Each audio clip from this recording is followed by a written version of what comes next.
All entertainers, when you go to Houston, stay away from Jay Prince Jr.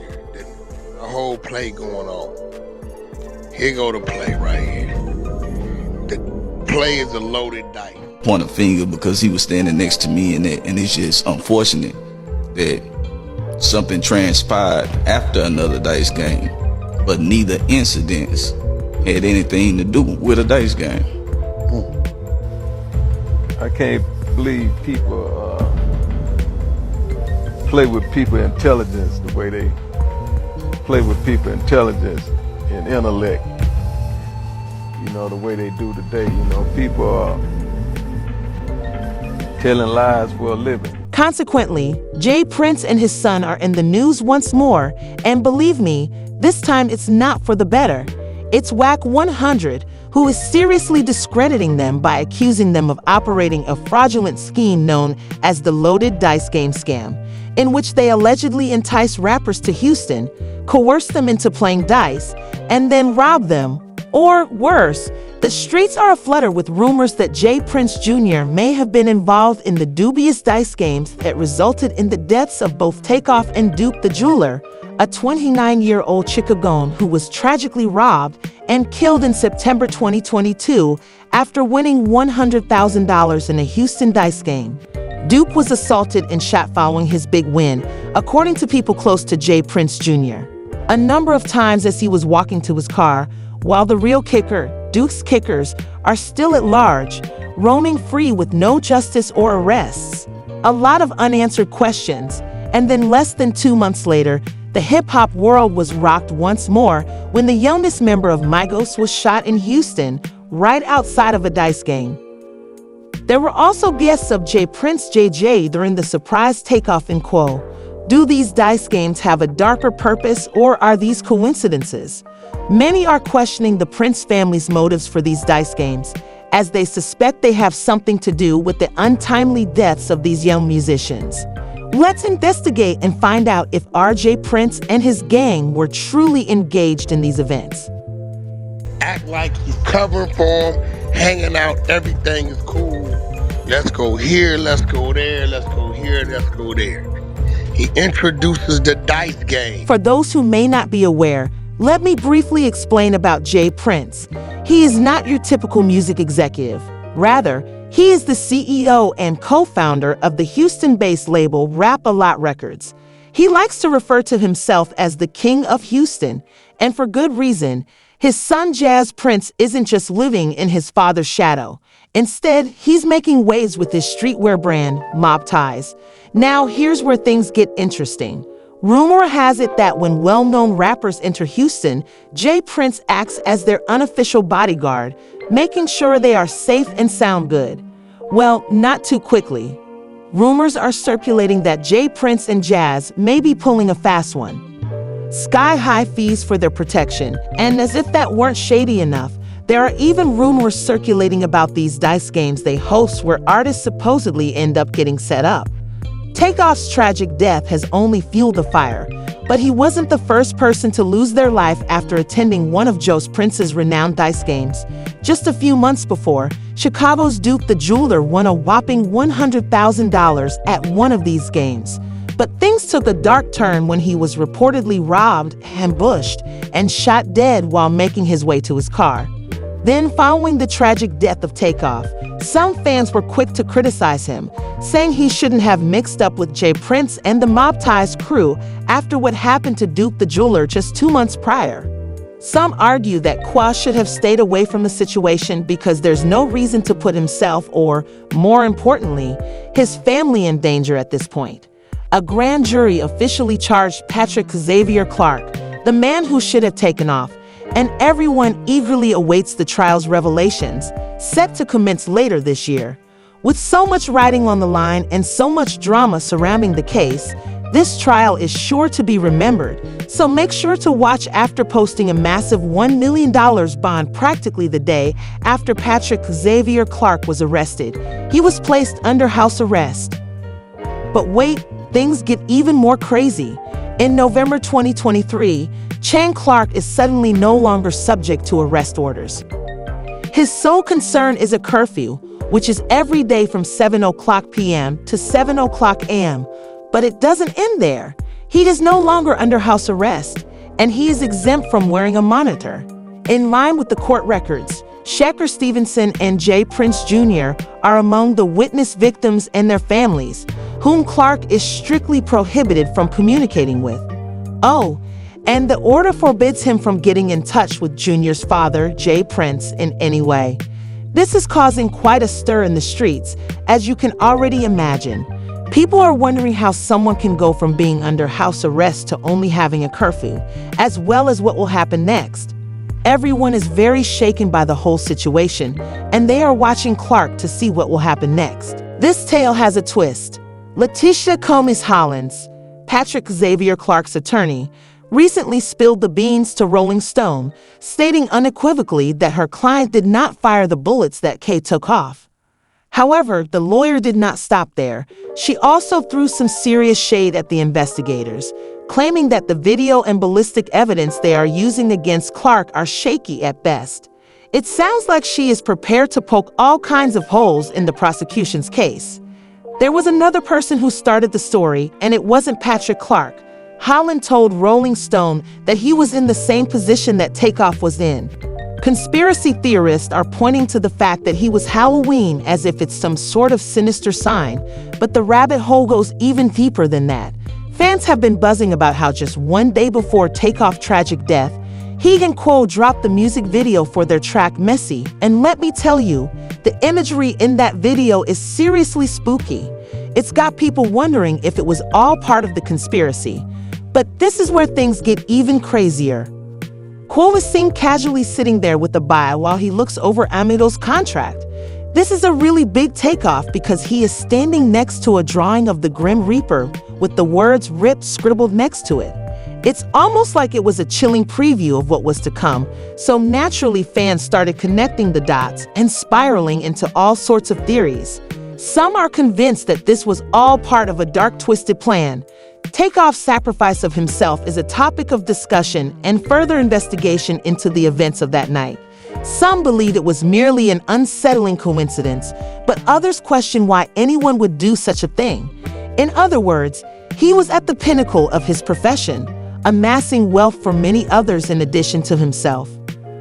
This is supposedly where things become murky in the music business, where a hit album may occasionally be as profitable as death.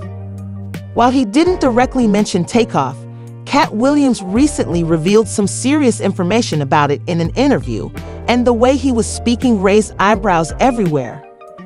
There is a dark side to the music industry where, according to Cat, there are powerful individuals who profit greatly from the deaths of rappers, which is why we keep witnessing these heartbreaking patterns. He hinted that the fact that so many young rappers are meeting tragic, unexpected deaths is not a coincidence. Big money. When these rappers get killed, not incidental. Somebody made $100 million and now don't have to talk to that artist or none of their crew, don't have to validate none of their contracts. Now only got to deal with the mama, only got to see her once a year, and it's over. And the money goes up and up and up. But Cat isn't the only one leaking information about this. Many music industry insiders have been hinting at incoming rappers about the sketchy things that go down behind the scenes, particularly when they get mixed up with Jay Prince and his entire crew. After Trick's death, former music executive and video director Robbie Starbuck even went viral for speaking out about these alleged sacrifices made by the industry. He released a video that got everyone talking and shared some thought-provoking ideas about what might actually be happening in the music business. The truth is this, a bunch of young black male rappers keep dying. You know who's not dying? Record executives. The record executives that push for them to continue to make songs and create a culture that is obsessed with death. Starbucks outright asserted that executives are deliberately encouraging black artists to engage in harmful behaviors that affect their own communities. Starbucks claims this is a devious plan to traumatize these artists and their fans so they can be manipulated with money. The industry's obsessed with it, but those record executives, they're not dying because they don't push this culture on their own people, but they're encouraging you to push it on yours, and they're paying you handsomely to do it. We're being used. You've been used for a long time, you know. They create this paradigm to make you believe that you're so important and your celebrity status is worth so much, but in truth, you're a pawn in their game and you always have been. The government has wanted to hold down communities of people in different ways through different methods for a very long time. Their method in the black community has been to use entertainment to create a culture obsessed with death and money, so that they could create a false paradigm of what happiness and what success. And here is the point where Starbu really raised the ante. He didn't simply accuse the record executive. He went all out, saying that these powerful people in the music business are really working with the government and using black musicians as props to further. I challenge you. Use your power to do the right things. If you continue to do the same thing you've done, more rappers like this are going to die. How many have to die? Presently, Robbie Starbuck may have been ambiguous when he suggested that record label executives profit from the deaths of artists, but Jaguar Wright is known for not backing down. In fact, she's out there connecting the dots, and in her most recent interview with Real Life Productions, guess who she's criticizing? That's right, Jay Prince and Jay-Z. Here's the background on Jaguar's wild notion that connects Takeoff's terrible demise to Megan Thee Stallion's dispute with Jay Prince, her former label ballplayer. Jaguar didn't just spill tea, she poured the entire kettle. Megan signed a contract with 1501 Certified Entertainment in 2018, but by 2020, she was actively renegotiating. This led to a tremendous deal of conflict and a delay in the release of her debut album. Theory of Jaguar's Rock Nation had its sights set on Megan and intended to completely take over her career, but Prince was not going to let that happen without a fight. Then, just as things were getting off to a fantastic start, Prince unexpectedly passed away, shocking everyone. According to Jaguar, this tragedy inadvertently made it possible for Rock Nation to intervene and seize control of Megan's career. Takeoff's death wasn't nothing but a corporate hostile takeover using his life as the god. Oh my God. Yeah, R.I.P. Takeoff. That boy died so they could cash in a insurance policy and to cover up the fact that Rock Nation was ripping Megan away from 300. I guess nobody's paying attention to the fact that complete control of Megan Thee Stallion's career was taken over right after Takeoff died, and the Prince family were forced to leverage and let her go, even though they did not want to. Isn't that interesting? Houston politics. Let me ask you, because and I'm not saying allegedly. Oh. I'm saying Sean Carter. But hold on, let's not let Jay Prince off the hook either. The rumor mill is rife with serious accusations from a variety of rappers, and things are heating up. Word on the street is that Jay Prince has been luring rappers to Houston with the promise of these dice games, which might seem harmless at first, but here's the kicker. Once things get serious and the stakes get high, it's allegedly the perfect setup for someone to get taken out. And when things go south, it's all conveniently written off as just another chaotic moment. Wack 100 didn't hold back either, accusing Jay Prince's son of running a loaded dice game scam on these rappers who traveled to Houston. Yo, so I had a dude call me, right? And that Junior been having some going on down there in Houston, bro. We got the media team in here. So it's an inside month. Now this month, he's the one that's tied to the dude that makes the loaded dice. Right? Check the play out. All entertainers, when you go to Houston, stay away from Jay Prince Jr. The whole play going on. Here go the play right here. The play is a loaded dice. Now I'm gonna talk about something. Let me see if y'all catch up with them. Y'all catch up to what I'm saying. The entertainer invites him in. Act like he's covering for him, hanging out, everything is cool. Let's go here, let's go there, let's go here, let's go there. He introduces the dice game. He got 3 motherfuckers, right, who rotate the dice. Now, these dice is loaded. Tell me it's a Wolf, Big Caprice, and watch this, and Little Cam are the loaded dice rotators, right? He said, Wack, there was a situation that occurred that a certain jeweler around and got past the dice on accident and was hitting all them for a couple hundred. They got irritated about that. I ain't gonna go too far into that story because, right, boom. The only way they could get their money back was however money back. He said, but Lil Cam, Wolf, and Big Caprice are the 3 designated to say I'm up, I got the next, and they pass the dice to each other, but they loaded, but they them up. Whoever's in town, the entertainer, right? They say Jay Prince Jr., he get 30% of whatever the take is. W100 wasn't messing around. He called out Jay Prince Jr.'s dice games as a scam and urged artists to stay away from them. He even hinted that Takeoff and Quo might have fallen victim to this sketchy arrangement, which could have set up the tragic altercation that resulted in Takeoff's murder. The math is math and let it math. But entertainers, beware of with Jay Prince Jr. when he talked about let's go shoot some dice. Because the loaded dice crew of 3 Lil Cam, Wolf, and Big Caprice. We know Lil Cam in there because I believe somehow, some way, he was caught up in the dice situation. Rest in peace, Takeoff. I don't know what's going on. But what I do know is this. Jay Prince Jr. got a whole thing that when y'all come into town, hold on, bro. Didn't they say 5th Ward earlier that day shooting dice? Yep, that's a fact. That word been out, Wack. That word been out. We been had that memo.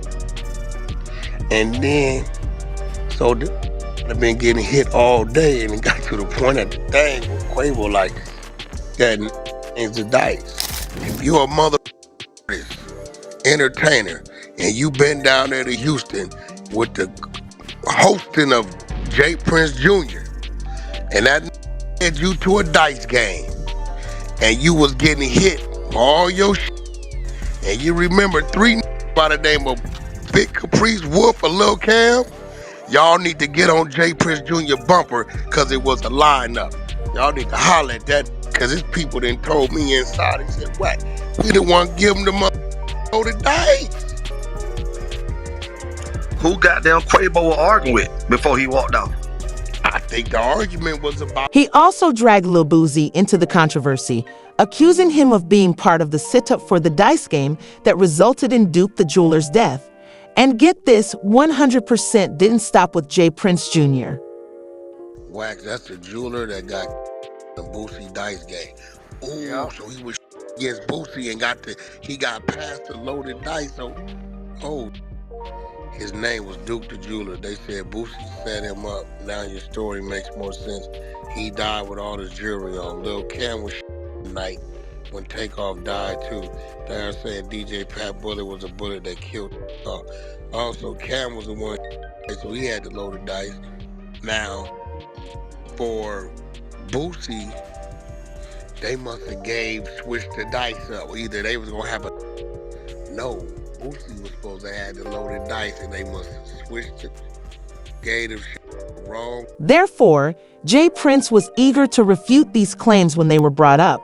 He denied ever having known Duke Jeweler and maintained that his dice games had nothing to do with either of the Dukes or Takeoff's murders, saying that everything was just a huge mistake. Can y'all elaborate on dice game when it's tied to y'all? I know people were associating me with that Duke the Jeweler situation because I went to Lil Boosie pool party and he happened to be there and he happened to be standing on me. I mean, right next to him. The Truth is, I never met him before. I had no idea who he is. I ain't even know he was a jeweler until after his passing. And then the night of that game isn't the night that he got killed, leaving Boosie concert the next night because somebody tried to rob him. So, you know, the internet play internet games. But this is a situation with a dude that I didn't even know. I ain't know his name.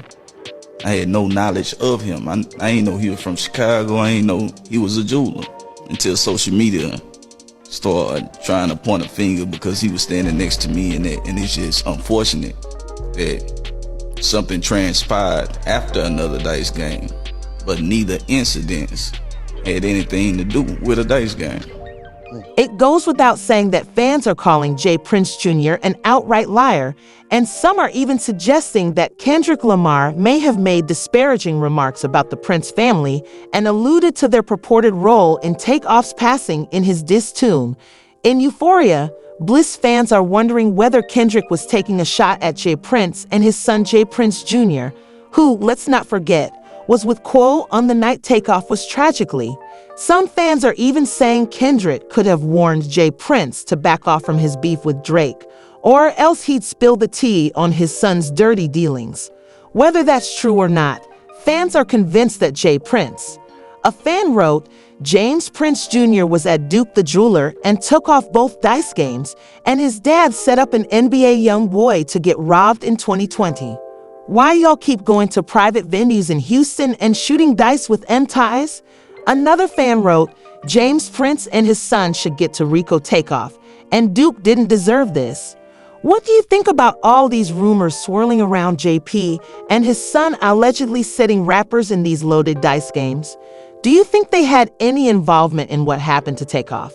Please leave your comments below and make sure to watch the next video.